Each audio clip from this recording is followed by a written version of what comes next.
Picture this. Someone capable of crushing his own ex-wife, publicly humiliating her in front of all their high school friends, just to feed his own pathological ego. Yes, this story is real, and I guarantee you it's going to leave everyone speechless. It's the saga of a woman who not only survived the cruelest of humiliations, but orchestrated such a spectacular comeback that, in a matter of minutes, everything changed. Prepare yourselves for an intense plot. There's emotional betrayal, psychological manipulation, and a revenge that required no shouting, no scandals. Only the raw, unvarnished truth.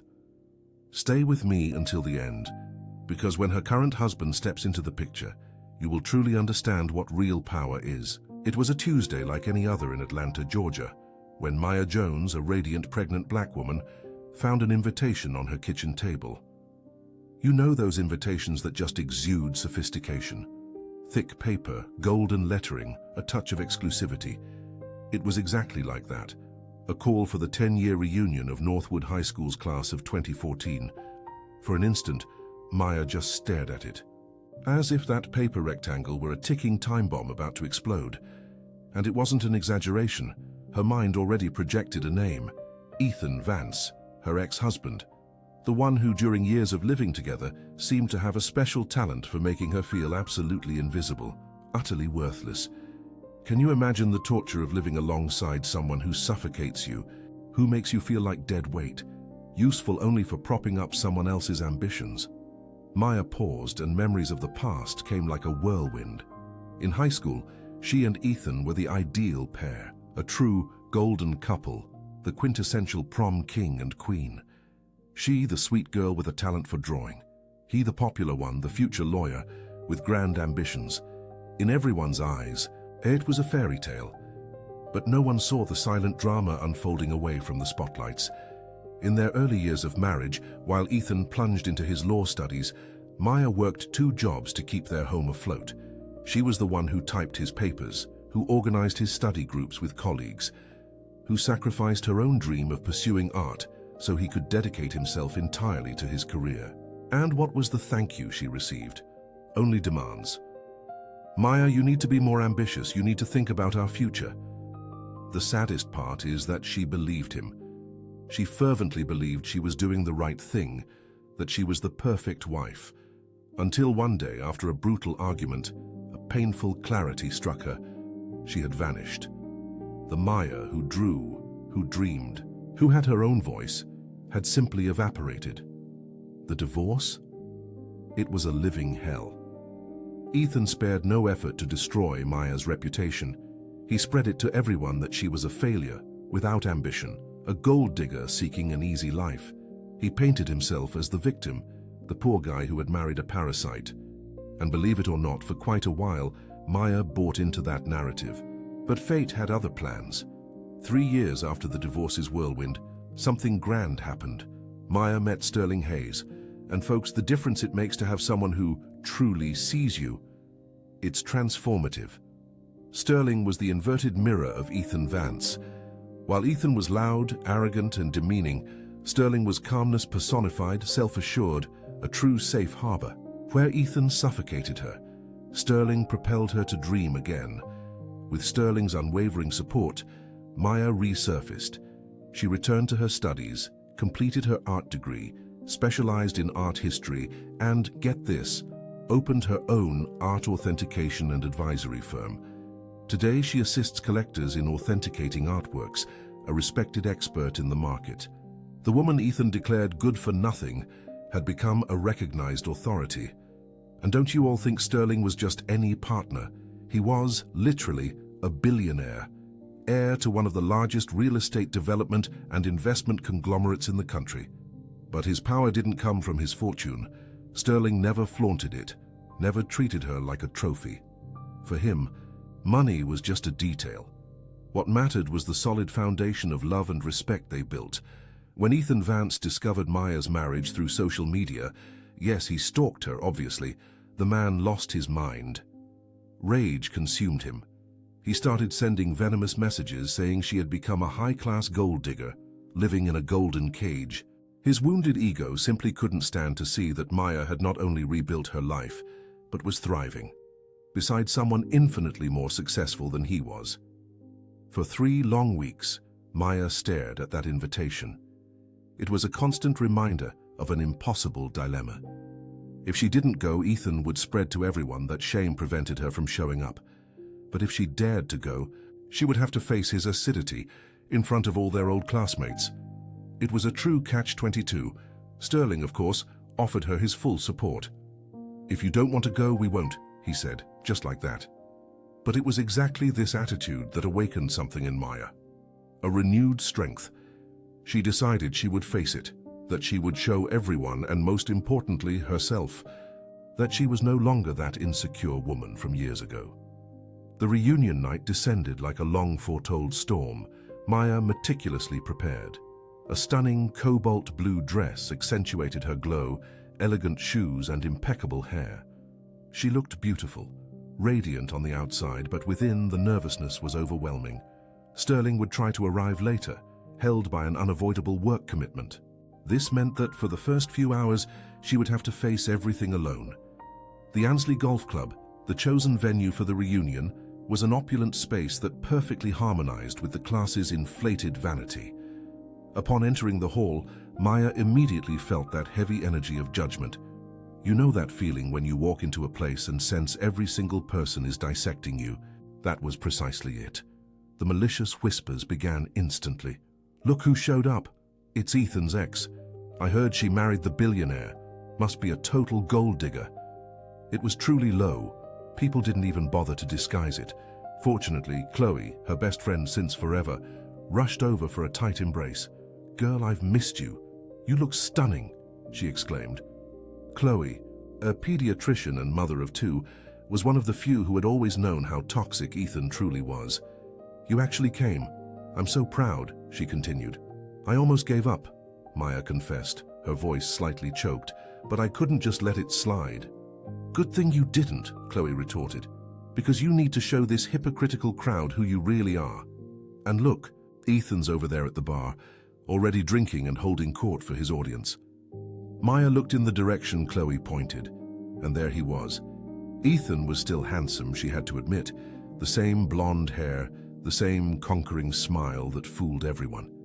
He was surrounded by the same old friends, former football players, a few ex-cheerleaders who hadn't aged with much grace. In short, the clique that had always formed his inner circle. For the first hour, Maya managed to remain composed. She and Chloe chatted with a few pleasant people. Leo Martinez, who had become an app developer and was still the nicest guy in the world, and Olivia Chen, who owned a beautiful flower shop and was clearly thriving. The conversations flowed lightly, unpretentiously. Maya even relaxed a bit. But then, she noticed the exact moment Ethan saw her. His smile wavered for half a second. Then, he narrowed his eyes with that predatory expression she knew all too well. He excused himself from his group and began walking in her direction. "Showtime," Chloe murmured in her ear. "Remember who you are now, Maya." "Well, look who it is." "Barely recognized you," Ethan said, stopping in front of them. His voice carried that saccharine yet venomous tone. His eyes performed that disgusting sweep of her body, lingering for a few seconds on her wedding ring. "You look quite different. Money truly works wonders, doesn't it?" The old Maya would have flushed, stammering out something. Today's Maya looked him directly in the eyes and replied, "Hi, Ethan. You haven't changed at all." And she let the ambiguity hang deliberately in the air. He masked his irritation with his fake smile. "I'm working hard, fighting the good fight. You know how it is. And you? I heard you got married again. Congratulations. You snagged a big fish, huh? Must be nice not to have to worry about anything now." The first jab was thrown, subtly calling her a gold digger in front of everyone. "I am very happy, Ethan," she responded, giving him no quarter. "Oh, I'm sure you are. Far from our little apartment in Briarcliff Park, isn't it? Do you all remember when we used to count every penny just to afford a Friday pizza? Well, now he must be feasting on a golden platter, mustn't he?" Ethan Vance meticulously constructed his own narrative piece by piece, like a puppet master. He, the trailblazer who rose from nothing. She, the social climber who chose the shortcut to a comfortable life.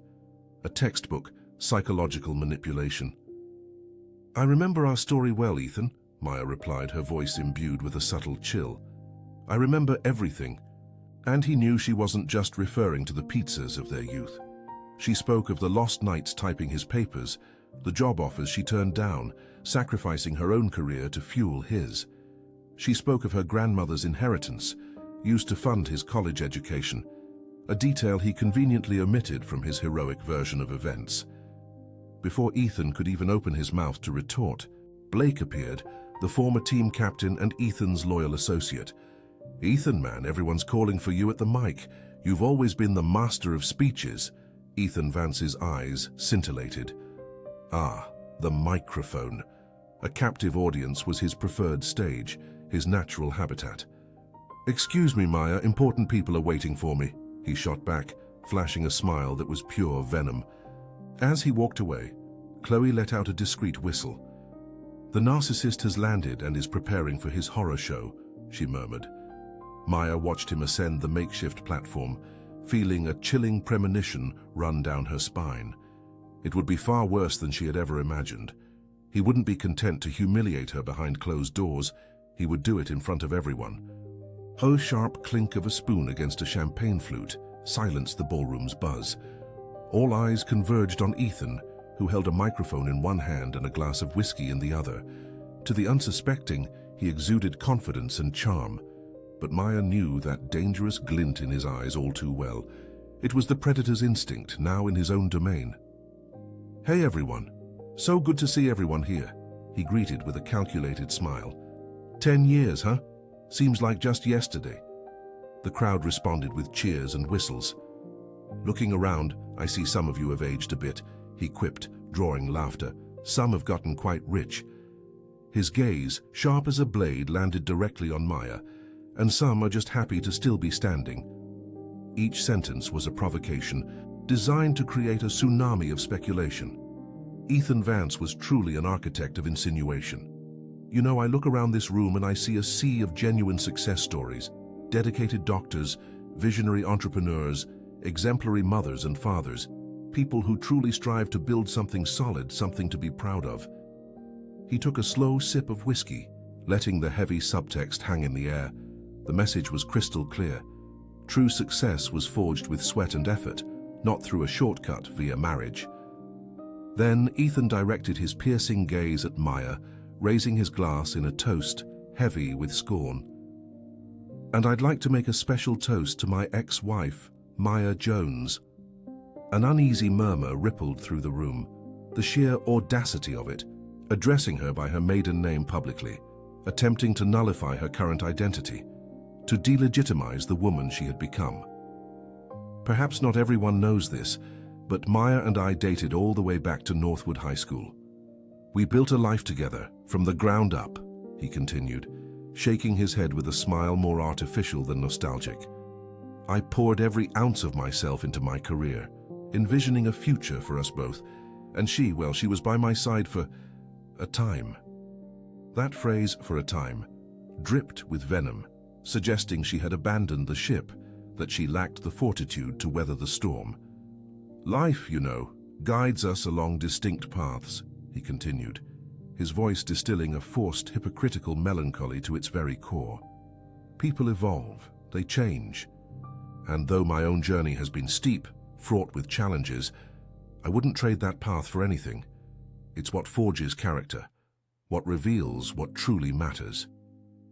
Ethan Vance was setting an invisible web, a trap, and Maya Jones was his target. Each word was a directed arrow, calculated to diminish her, to portray her current happiness as superficial, undeserved. He knew perfectly well that in a ballroom filled with people who had dedicated the last decade to paying mortgages and building careers from scratch, his narrative would resonate much more deeply than hers. Nearby, Tiffany Miller, a former cheerleader Maya vaguely remembered, whispered to her friend loud enough for all to hear, "Wow, I've always wanted to know what really went down between those two." He was so shaken back then, Maya felt her stomach churn. It was undeniable. Ethan Vance's show was on, and the mesmerized audience seemed to swallow every word. Ethan Vance leaned into the microphone, his voice once commanding, descending to an almost confessional whisper. "But you know," He said, as if revealing a heavy secret, "I worry about her. Sometimes I really do worry." His eyes met Maya's, brimming with a concern so theatrical, so forced, it bordered on repugnant. The truth is, when everything comes on a silver platter, one risks losing their footing, forgetting where they came from, who they truly are. Moreover, forgetting the hands that supported them when they had absolutely nothing. That was the first jab, disguised as concern. Not a direct attack, but a masterclass in manipulation, a living manual on how to wrap cruelty in the cellophane of kindness. Ethan wasn't attacking, of course not. He was the solicitous ex-husband, the nice guy, who only wishes her the greatest good. A deafening silence swallowed the Ansley Golf Club ballroom. Every gaze fixated on Maya, hungry for a reaction, a tear, a furious denial, an outburst. Any demonstration of emotion would be irrefutable proof that Ethan's words had hit their target. But Maya did the unthinkable. She breathed deeply, slowly, and smiled. It was not an effusive smile, nor did it overflow with happiness. It was something small, serene, absolutely unreadable. A smile that guarded a secret, an enigma Ethan Vance would never be able to decipher. The absence of any obvious reaction seemed to disarm him. He expected a crack in her composure, a weak spot to exploit, but he found nothing. For an instant, Ethan hesitated, his mask of charm slipping and revealing the raw, naked hostility beneath. But he quickly recomposed himself, ending his speech with a flourish. "So, here's to the class of 2014, he boomed, "to hard work, to true success, and to never forgetting who you are." A few hesitant claps broke the tension, but the air remained thick, awkward. Ethan had pushed too hard. His attack, far too personal and pointed, left a palpable discomfort hanging heavy. The damage, however, was already done. The first stone at last had been cast. Ethan's speech didn't just shift the mood, it tore through the evening's polite social fabric. The air, once filled with light, joyful nostalgia, now hummed with the electricity of gossip. Maya found herself transformed into a specimen under scrutiny, the epicenter of a whispering storm. The murmurs were like a dense fog, everywhere. She saw them in the quick, averted glances, in the heads huddling in conspiratorial groups, in the abrupt silences whenever she drew near. Chloe, her steadfast friend, tried to be her shield. "Don't listen to them, Maya," she whispered. "They're vultures, feeding on this garbage." But it was useless. The judgments were impossible to ignore, and they came masked. Not in direct accusations, but in the almost practiced way questions were phrased. "Maya, so good to see you." The insinuation was crystal clear. "How did someone like you manage to snag someone like Sterling Hayes so quickly?" "4 wonderful years, Maya replied, with studied neutrality, refusing to elaborate. Her brevity was a shield, but to Tiffany it seemed an invitation, a challenge. "I can imagine. I saw your picture in the magazine last winter, at that Hayes Family Foundation charity event, wasn't it? It must be incredible to be part of something like that, so different from, I don't know, bake sales and PTA meetings." Tiffany's laugh was calculated, brittle, the classic mean girl tactic, feigning admiration while subtly highlighting differences, building an abyss. She was making it clear to everyone that Maya no longer belonged in their world. Before Maya could articulate a response, Blake, one of Ethan's old allies, emerged with a beer in hand and an arrogant grin. "Saints or Hayes," he began. "I think Ethan was talking about your time back then, right? We were pretty wild in those days, but fun, huh? Nothing like earning your first real paycheck. You know?" He clapped Ethan on the back, who had conveniently reappeared. "This guy here is a beast in the courtroom, built his firm from the ground up." The question hung in the air, sharp as a blade. You must be so proud of him. This wasn't a question, but a calculated blow, a treacherous invitation to a dead end. Agree, and she'd validate Ethan Vance, the very man who tormented her. Disagree, and they'd accuse her of bitterness. Maya Jones, a pregnant black woman, felt the weight of the trap. Her voice, however, emerged polished, an impeccable surface. Ambition has always been one of Ethan's striking characteristics. It was the truth, you see, a cold truth devoid of any affection. Ethan, a wide smile plastered across his face, threw an arm over Blake Harrison's shoulder, the magnanimous leader in his own manufactured play. "Oh, that's ancient history, Blake. Everyone's moved on to bigger and better things." His eyes, however, sought Maya, and there it was, the poison. Some just had to climb a higher ladder to get there. The whispers, previously distant, intensified. Judgments once veiled were now openly pronounced. Each interaction felt like a paper cut, insignificant on its own perhaps, but the sum of them began to bleed her determination dry. Ethan, you understand, had brilliantly poisoned the well. He had shaped the narrative, and his allies now were reinforcing it. They saw him as the self-made man, the hero of this shared story. Maya, in stark contrast, was the outsider, the one who had exchanged her future for a life of ease.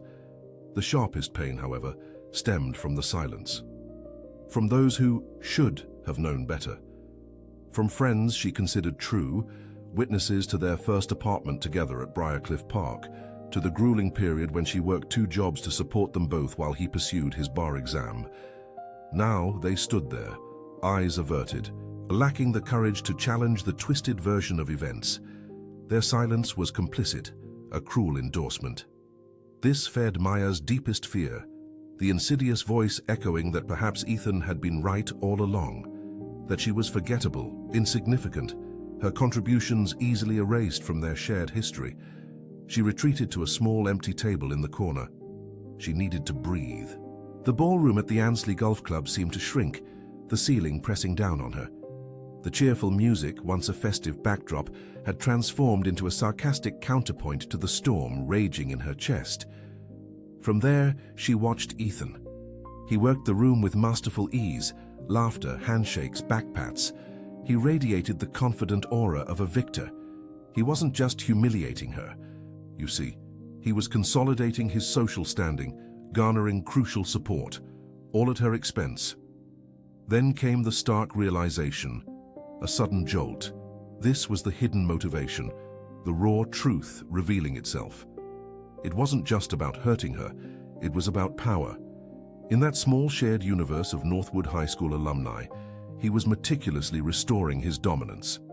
Ethan, it was clear, was settling a score, one that had nothing to do with their failed marriage. It had everything to do with his fragile ego, wounded when Maya married a man infinitely more successful than he could ever dream of becoming. Someone approached the table. Maya flinched, bracing herself for another attack. But it was Leo, the app developer who had helped her so many times. He held 2 water bottles. He offered her one. "Thought you might need this," he said, his eyes radiating an unexpected kindness. "He really is being a jerk." Tears pricked Maya's eyes, a pang of gratitude piercing the sea of bitterness. "Thank you, Leo." He sat down. "I remember you helping me with calculus in the library, even when you were swamped with your own stuff." A nostalgic smile. "And I remember you lending me $50 for a concert when my dad cut my allowance. You were always one of the good ones, Maya." That simple act of decency was a lifeline in an ocean of judgment, a crucial reminder. Not everyone had bought into Ethan's lies. "He's telling everyone I'm some kind of kept woman," she murmured, her voice trembling slightly. Leo scoffed. "Anyone who believes that is an idiot." Ethan was always an expert at promoting himself by putting others down. Some things never change. The quietness of their conversation was abruptly swallowed by the booming sound of Ethan Vance's voice. He was back on stage, a new drink in hand. "All right, folks, settle down," he yelled, once again dominating the space. Imagine, if you will, a group of friends, mid-lively conversation, deciding, how about we revisit the past, but not just any past. The idea was to unearth their biggest failures, the memorable stumbles on the path to success. After all, isn't true wisdom found in failure? However, amidst this seemingly light-hearted atmosphere, one pair of eyes found Maya, a pregnant black woman, across the room. A slow smile, veiled in cruelty, spread across Ethan Vance's face. He wasn't just playing a game, he was raising the stakes, ready to deliver the final blow. His objective? To turn her life into a terrible, cautionary tale. What Ethan was about to orchestrate was a masterpiece of manipulation. a psychological warfare in disguise. Under the guise of a discussion about life's missteps, he granted himself license to be brutally personal, all wrapped up in the cloak of honest reflection. He kicked things off with a self-deprecating story about his first failed venture, a landscaping business back at Northwood High School. That anecdote, told with charming wit, captivated the audience, solidifying his image as a humble, surprisingly down-to-earth man. The microphone then circulated, passing among friends who, one by one, shared carefully sanitized anecdotes, stories of unsuccessful investments or professional missteps, all invariably with a happy, tidy ending. This was merely the preamble, a meticulously planned warm-up for the main event. Maya watched it all, feeling a mounting dread with each new voice. She perceived, with terrifying clarity, that the microphone moved with a sinister purpose. It was a weapon being carefully passed from hand to hand, heading towards its intentional target. The ballroom transformed into a pressure cooker, and she, Maya, was at its epicenter. Ethan then reclaimed his spot on the stage. "This has been inspiring, everyone," he declared, his voice laden with false sincerity. "A true lesson in resilience." He paused dramatically, his expression transfiguring into deep, melancholic contemplation. "But this leads me to think about a different kind of failure," he continued. "Not failure in business, but the kind that strikes at the core of a person. Personal failure." His gaze swept across the crowd, surveying the room, and for a fleeting moment rested on Maya. It was a calculated movement, as if he were merely musing to the hall, yet the focused energy on Maya was unmistakable, almost palpable. "You can have all the success the world offers," he proceeded, his voice low. "But what's the point if, along the way, you lose yourself?" Ethan continued, his voice heavy with false nostalgia. "I knew someone a while ago who radiated immense potential, a vibrant light, a brilliant artist, capable of conquering the world." Maya's breath hitched in her throat. He was talking about her. It brought her back to the canvases she used to color, to the passion she poured into every stroke in the small apartment they once shared. That passion which, ironically, he himself had encouraged early on, only to later, slowly and methodically, suffocate with corrosive criticism and icy indifference. "But she let fear win," Ethan continued, his voice resonating with calculated pity. "She let the dread of failure paralyze her, abandoned her dreams, chose the easier path, a life of comfort, a lavish home. But at what cost? What remains of you when you trade your very soul for false security?" Ethan's words struck Maya with the brutal force of a punch. It was the same meticulously constructed narrative he had used to control her for years. He had convinced her that art was a mere childish hobby, her ambitions, unrealistic fantasies, and that her only real value lay in supporting him and only him. Now he exposed that distorted reality as a tragic tale, an invention of her own making. Ethan acted as the architect of her insecurity, yes, but on that stage he repositioned himself as the melancholic witness to a downfall he himself had orchestrated. "And the saddest part of it all," he whispered, his voice barely audible, yet steeped in venom, "is that I don't believe she even realizes what she's lost. She lives today in a beautiful golden cage, but in the process, she's forgotten how to fly." Finally, his eyes, full of a chilling mix of feigned pity and genuine contempt, locked onto hers. "I look at her now," he concluded with a dramatic sigh, "and I see only the ghost of the girl I once knew, and that, my friends, is the purest tragedy." A heavy, suffocating silence descended upon the Ansley Golf Club ballroom. Ethan had succeeded. He had painted her as an empty shell, a failure not of career but of character, a woman who supposedly had traded her very essence for a life of opulent comfort. It was a perfect, damning portrait, and Maya could see in the shocked, pitying faces of her classmates that, yes, they had bought his story. The meticulously erected walls of her composure now began to crumble.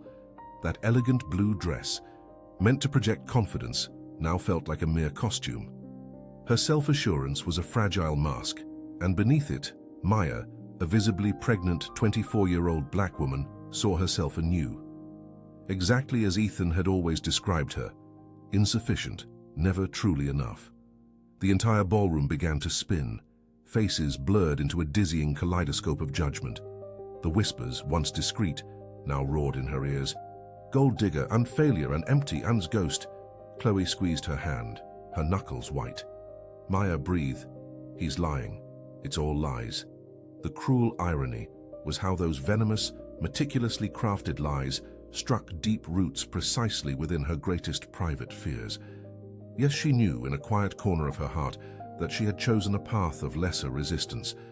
Life with Sterling, while profoundly fulfilling, had been a beautiful distraction, an unacknowledged excuse to defer her artistic ambitions. Ethan's assault hadn't introduced new pain. It merely activated a dormant poison Maya had carried for years. In 5 minutes flat, he had stripped her bare, exposing her rawest insecurities, invalidating her very existence. He had won. Without a backward glance, he exited the stage, his insidious work complete. Immediately, sympathetic friends like Blake Harrison and Tiffany Miller swarmed him, offering solemn pats on the shoulder, their gazes confirming their shared delusion. Ethan Vance was the noble, wounded hero of this tragic narrative. Maya felt a desperate urge to run, to flee the ballroom, the pitying stares, the suffocating weight of that twisted narrative. She took a step towards the exit, her vision blurred. It was then that the main doors swung open. A man entered, without fanfare, without ostentation. Yet his presence was a vacuum that seemed to suck all the air from the room. Tall, impeccably dressed. However, it was the aura of quiet, unshakable authority that commanded immediate, undeniable attention. He paused for an instant, his whiskey-colored eyes scanning the crowd with a calm, discerning intelligence. He wasn't searching for anyone in particular, but the entire social ecosystem of the ballroom seemed to recalibrate around him. The whispers resumed, but now they carried a different tone. They weren't of gossip or judgment, but of pure admiration and incredulity. Is that really him? My God! Yes, it's him, it's Sterling Hayes. He saw her, across the crowded ballroom, his eyes locked onto hers, and suddenly the clamor, the judgment, the crushing weight of Ethan's words. Everything evaporated. He didn't smile, nor did he need to. His gaze was a lifeline, a silent, resolute promise. I am here. He began to walk towards her, slow, deliberate steps. The crowd parted before him as the Red Sea. Ethan, still at the center of his circle of sympathizers, turned to witness the cause of such an uproar. His face, seconds before flushed with victory, visibly blanched. The color completely vanished, revealing a pasty, shocked pallor. The hunter had just realized that a much larger, far more dangerous predator had utterly invaded his territory. Sterling's arrival wasn't a mere entry. It was an event. He moved through the ballroom with an economy of gestures that betrayed a man utterly comfortable in his own skin. For him, environments like this weren't stages for exhibition, but simply spaces to be naturally occupied. The collective gaze of the Northwood High School alumni followed him, every eye fixed. A wave of silent admiration and frantic reassessment rippled through the entire crowd. This wasn't merely a successful man. This was a name read in global economic columns, not relegated to the pages of a local paper. An entirely distinct echelon of existence, truly. Ethan and his entourage were paralyzed mid-sentence, their boasts caught in their throats. The bubble of self-congratulation that had encircled them burst in that very instant. Ethan's face was a profound study of contradictory emotions, incredulity, simmering fury, and a sudden brutal awareness of his own provincial status. He, who had meticulously spent the last hour crafting his image as the self-made king of a small pond, now found himself irrevocably confronted with the immeasurable vastness of the ocean. Sterling didn't even cast a glance in Ethan's direction. His focus, absolute and unwavering, was entirely on Maya. As Sterling drew nearer, he discerned the faint tremor in Maya's hands, the telltale sheen of unshed tears in her eyes, and the delicate way she seemed to clutch herself. His face, previously composed and almost appraising, softened into an expression of protective tenderness, a sanctuary just for her. He walked to her, without a word, and took her hand. Sterling's fingers were warm and firm, a solid anchor in her private sea of panic. He brought her hand to his lips, gently kissing her knuckles. A small, intimate gesture, yet one that resonated more potently, more declaratively on that public stage than any spoken proclamation. "My apologies for the delay," he murmured, his voice low solely for her ears. The charity event had been interminable. "Sterling," Maya whispered his name, a murmur of pure relief. "What are you doing here?" "You are my wife," he replied simply, as if that were the most unassailable truth in the universe. Then his attention shifted to Chloe. "Chloe, good to see you." "You too, Sterling," Chloe said, her eyes wide, reflecting a palpable mix of shock and admiration. "Your timing is impeccable." Sterling's gaze finally drifted from Maya, sweeping the ballroom. He absorbed the astonished faces, the peculiar silence that had settled, and at last allowed his eyes to rest on Ethan. He offered no scathing glare, no veiled threat. He merely observed. It was a calm, almost scientific gaze, like that of a geologist examining an inert rock. In that single dismissive glance, he stripped Ethan of all bluster, all bravado, reducing him to an insignificant figure. Ethan, regaining a measure of composure, puffed out his chest and took a step forward, forcing a bravado that betrayed him with every subtle movement.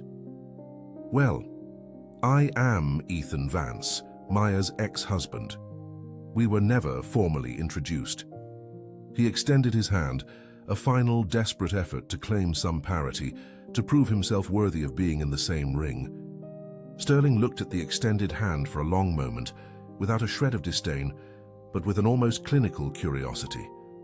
Then he returned his gaze to Ethan's face, his expression unreadable. He made no move to shake it. "An introduction is unnecessary," Sterling stated, his voice quiet yet even whispered. It cut through the ballroom's silence with crystalline clarity. "I know who you are." That simple, disarming phrase carried with it a history, a knowledge that transcended any formal introduction. The hand Ethan had offered remained suspended for a painful second before he awkwardly let it drop. A wave of humiliation and rage crept up his neck. Sterling slightly turned his body, drawing an invisible yet unbreakable barrier between Ethan and Maya. He had seized control of the space, of the entire dynamic, without even raising his voice, without a single abrupt movement. His power resided not in action, but in its absence, in what he didn't need to do, you see. "I believe you were entertaining everyone with your narratives," Sterling said, his eyes still on Ethan. "Something about failure, wasn't it?" Ethan swallowed hard, a knot forming in his throat. "Just old friends reminiscing. You know how it is, right?" "I'm not so sure I do," Sterling replied, his tone mild, almost casual. "My wife is one of the most resilient and courageous people I've had the privilege of knowing. Her compass for success points in a different direction than yours. She measures it not by the fanfare one creates, but by the quiet integrity with which a life is built. Not by dreams shouted from rooftops, but by those pursued with discretion and diligence until achieved. Each word, a precise surgical cut." Sterling dismantled piece by piece the very foundation of Ethan's meticulously constructed narrative. He wasn't just defending Maya, he redefined the terms of the entire debate. Maya looked at him, her heart expanding with an overwhelming emotion she could barely contain. He hadn't erupted with raised fists, no grand scenes or harsh words. He defended her with sharp intelligence, unshakable dignity, and an absolute belief in who she was. The ballroom's silence was deafening, yet Sterling Hayes spoke without a single word. He not only exposed the man Ethan Vance truly was, but with every gesture revealed the extraordinary woman he saw in Maya, his wife. The attendees, previously scattered, were now mesmerized. This scene, unfolding in silent, electrifying drama, was far more convincing than Ethan's self-pitying monologue. It was a clash of titans, a deadly confrontation between two vastly different kinds of power. One, noisy, insecure, built upon the subjugation of others. The other, serene, absolute, deeply rooted in unshakable conviction. And what a spectacle it was, wasn't it? "I believe," Sterling said, his voice calm, yet with an edge of steel that heralded the end of the game. His gaze swept the ballroom, then softened as it returned to Maya. Shall we get some air? He did not wait for an answer. Firmly holding her hand, he began to guide her away from that toxic epicenter. Once more the crowd parted for them, like a sea obeying an unseen command. They passed bewildered faces, open mouths, understanding, until then dormant, finally awakening in their former classmates' eyes. As they reached the doors, Maya risked one last glance back. Ethan stood there, alone, his former audience subtly dispersing, no one wishing to be associated with the losing side. He appeared despondent, the cheap victory he had sought turning to ashes in his mouth. For the first time that evening, Ethan Vance revealed his true face, that of a bully who had just been put squarely in his place. The fresh night air was an immediate relief on Maya's flushed skin. Sterling guided her through a set of French doors onto a serene and empty stone terrace overlooking the Annesley Golf Club's course. The impeccable grass, bathed in the silver moonlight, painted a landscape of perfect, ordered calm, a world distant from the arena of vanities they had left behind. For a long moment, silence enveloped them. The distant sound of the party transformed into a muffled hum. Maya finally released a trembling breath, the tension of the last hours flowing from her body in a wave. "Thank you," she whispered, her voice choked with emotion and relief. "You didn't have to do that." "Yes, I did," Sterling replied, turning to face her. His hands found hers, squeezing them gently. "I will never stand by and allow someone to speak of my wife that way," Maya confessed, the shame still ingrained in her chest. "He made me feel so small. For a minute, I almost believed him, almost believed I was the person he described." "He described a phantom, Maya," Sterling asserted, his voice firm. "A mirage he created to appease his own ego. The woman I see is a brilliant art authentication consultant who alone brokered the acquisition of a Monet for one of the world's most relentless collectors. The woman I see is a partner, my most trusted advisor. The woman I see just earned a seat on the Children's Literacy Foundation board. A phantom would not be capable of all that. Only an extraordinary woman achieves it." He listed her accomplishments not as a defense, but as a declaration of fact. He held a mirror, forcing her to see the reflection he saw, the truth that Ethan's poison had tried to obscure. But the peace was fleeting. Just then, the French doors swung open again. It was Ethan. His face was a storm of fury. The public humiliation had simmered within him, and the need for confrontation swallowed any last shred of self-preservation. "I need to speak with you," he snarled, pointing a finger at Maya. "Alone." Sterling stepped subtly forward, an invisible but impregnable shield. "I don't think that's a good idea." "This is between her and me," Ethan insisted, his voice rising. "It's about our history. You have no idea what we've been through." "Oh, but I think I do," Sterling said, his voice dropping to a dangerously quiet level. The calm conversationalist had vanished, replaced by a man of cold, hard authority. "I know, for example, about the inheritance your wife received from her grandmother, the one that paid for your law school tuition and your bar exam fees. An inheritance never repaid, never even acknowledged. I believe that, Mr. Vance, was an essential part of the foundation upon which you built your career." Ethan's jaw dropped, surprise painted on his face like an invisible slap. "How? How do you know about that?" Sterling replied, his eyes hard as chips of ice. "When I fell in love with Maya, I made a commitment to understand every step of her journey." He didn't stop. "I know about that irresistible offer from the High Museum of Art, the one you convinced her to decline. The reason? It would require travel. But the truth is, you needed her at home, typing your documents, hosting your firm's partners. You called it a sacrifice for our future. A fascinating term to mask the sabotage of your wife's career, all to boost your own." Maya, until then silent, fixed her gaze on Sterling. Yes, she had shared these memories with him, in whispered confidences and shed tears over the years.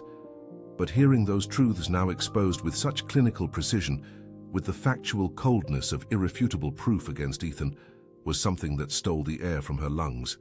Sterling hadn't just listened to her pain, he had meticulously catalogued every injustice. "And there's more," Sterling continued, his voice unwavering. "I remember your first big case, the one that earned you so much.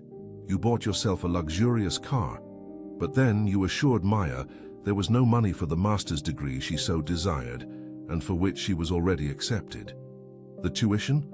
Less than a quarter of the price of your new car. Ethan paled, staggering backward. That's not how it was. It was more complex. The truth is, Mr. Vance, your success always demanded her failure. For you to feel great, Maya needed to be kept small. Sterling stepped forward, and real panic finally took over Ethan's face. You didn't just divorce her, Mr. Vance, you systematically tried to dismantle her. Her confidence, her ambition, her intrinsic sense of self-worth. Sterling's voice gained an even sharper tone. You keep talking about a golden cage, but the only cage Maya was ever in was the one you built for her, brick by brick, with your veiled insults, your patronizing arrogance and monumental self-interest. The truth uttered in Sterling's cold, implacable tone was far more damning than any angry shout could have been. It sucked every molecule of oxygen from the terrace. Ethan was now naked, not as a wronged ex-husband, but as a petty emotional abuser, his manipulations unveiled.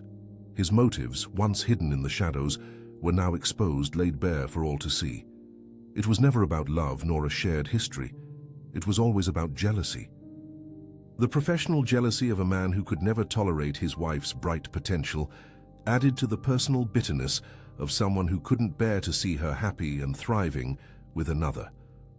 So, Maya, you were right, Sterling concluded, his voice softening into a protective tone as his eyes turned to her. This is about your story, and I am here to ensure that he never has the power to hurt you again. Then he turned to Ethan, a look heavy with finality and disdain cutting through the air. You, Mr. Vance, are merely a footnote in my wife's story. I suggest you begin to accept that reality. With that, Sterling took Maya's hand, turned his back on the now stammering and completely defeated man, and led her away from the terrace. He left Ethan there alone among the wreckage of his own lies. It was not a resounding victory of shouts and applause.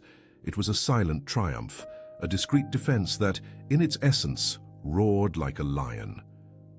Upon returning to the main hall, Sterling and Maya found an electrifying atmosphere. No one there had witnessed the confrontation on the terrace, but the tectonic shift in power triggered by Sterling's arrival was undeniably palpable. Moments later, Ethan emerged. His face, now grey and stripped of any bravado, was the image of a deflated balloon. The sight of his defeat, laid bare, was a truth more potent than any rumor that could circulate. Avoiding curious glances, he went directly to the bar and, in a single breath, emptied a glass of whiskey. The spell at last was shattered. The narrative Ethan Vance had so cunningly woven for so long now lay broken. Those who, moments before, had been swift to offer him sympathy and join in Maya's judgment, now appeared visibly uncertain. Alliances, once solid, wavered, dissolving before a new, undeniable reality. That was the moment everyone in the Ansley Golf Club ballroom began to see Maya differently. It wasn't pity shining in their eyes, but a newfound respect. They no longer perceived her through Ethan Vance's distorted lens, but rather as the powerful woman who stood beside Sterling Hayes, with the same grace and a radiating quiet strength. Chloe Davis and Leo Martinez were the first to approach, their faces radiant. "That was biblical," Chloe exclaimed, searching for the exact word. "For 10 years I've dreamed of seeing someone put Ethan Vance in his place." Leo merely nodded, pure admiration. Sterling hadn't even needed to raise his voice. Yet the true reckoning, the final vengeance, was still to come, and surprisingly, it wouldn't come from him. It would come from Maya herself. Fortified by Sterling's unwavering defense, and feeling for the first time that night a solid ground beneath her feet as a black pregnant woman, Maya felt a profound transformation.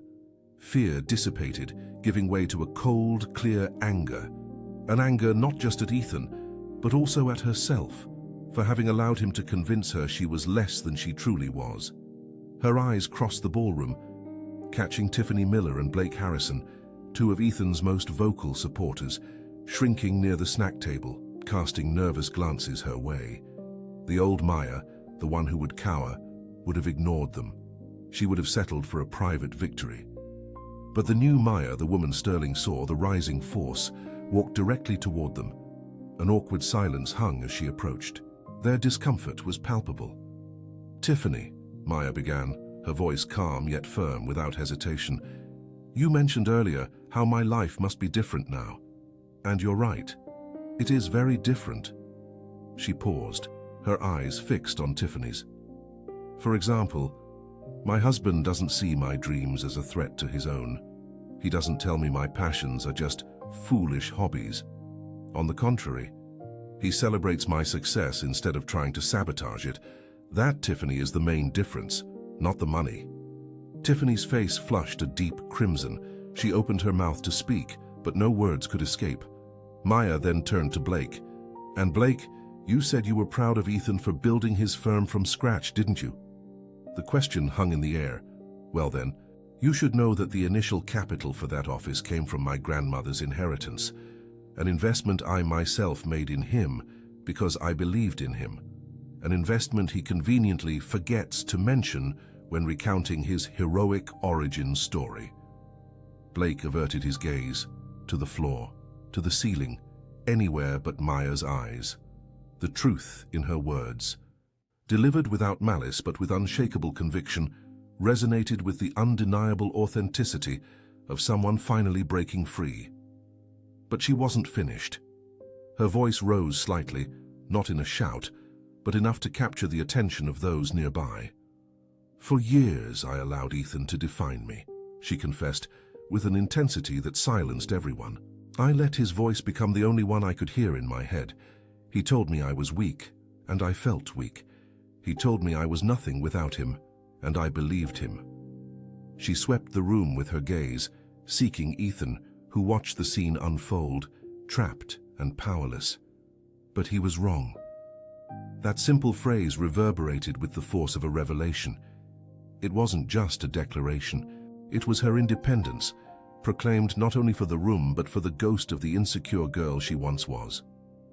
"My life didn't begin when I met Sterling Hayes," she affirmed, each word charged with power. "It began when I left Ethan Vance. Everything I've achieved because I finally started to believe in myself. The love and support of a good man were a tailwind, a stroke of luck. But it was I who learned to fly again." An astonished silence hung after her final words. She didn't just defend herself, she reclaimed her own story.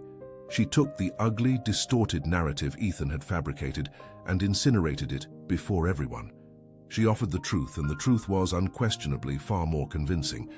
The final reckoning was soundless, yet absolute. It was visible on the embarrassed faces of those who had been so quick to judge her. It was etched in the newfound respect in the eyes of former classmates. It was in the way Tiffany couldn't meet her gaze, and how Blake suddenly found his own shoes fascinating. And then a soft sound broke the silence. Applause. It began with Chloe and Leo, a solitary echo that soon spread. Olivia, the florist, began to clap. Others joined in, one by one, to the celebration of her freedom. There wasn't a thunderous ovation. Instead, a wave, a silent, powerful acknowledgement of her courage. Sterling Hayes, who had discreetly stepped back to allow the spotlight to be solely hers, now approached. His eyes, a mirror of the purest pride, met hers. He took her hand, a firm and tender grasp. Maya surveyed the ballroom, every familiar face, every childhood memory. There, among those she'd grown up with, she was no longer an echo of the past. She was flesh and blood, a complete woman, and above all, finally, free. That space, once a lion's den, was now a ballroom. Full of people, yes, but devoid of threat. The fear had simply dissipated.